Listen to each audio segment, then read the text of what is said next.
विवेकानंद जी के बचपन की एक बात है जो कि उनकी तार्किक बुद्धि के बारे में बताती है। उनके पड़ोस में एक अंकल जी रहा करते थे।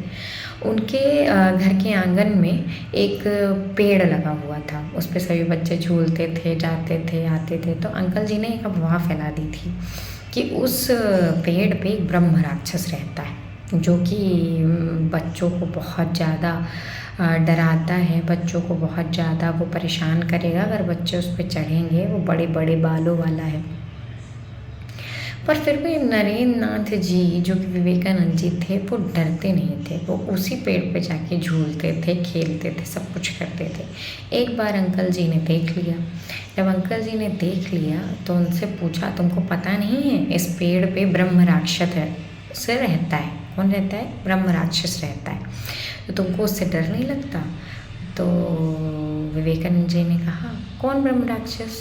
तो उन्होंने कहा कि उसके बहुत बड़े बड़े बाल हैं, उसके बहुत बड़े बड़े दांत हैं, वो एकदम डरावना दिखता है, वो बिल्कुल भी दया नहीं करता है, वो तुमको इस पेड़ से धक्का मार देगा, उसके बहुत बड़े बड़े नाखून हैं, वो तुमको बिल्कुल नहीं छोड़ेगा अगर तुम इस पेड़ पे चढ़ोगे या इस पे झूलोगे तो नरेंद्र नाथ जी जो विवेकानंद जी थे उन्होंने कहा कि मैं तो यहाँ रोज आता हूँ, तो वो मुझे क्यों नहीं धक्का देता? मैं रोज़ झूलता हूँ, मुझे धक्का क्यों नहीं देता वो?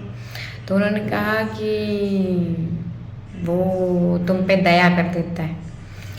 तो उन्होंने कहा, कौन सी दया? अभी तो आपने कहा कि ब्रह्म राक्षस काफ़ी ज़्यादा क्रोधी है, वो किसी पे दया नहीं करता है।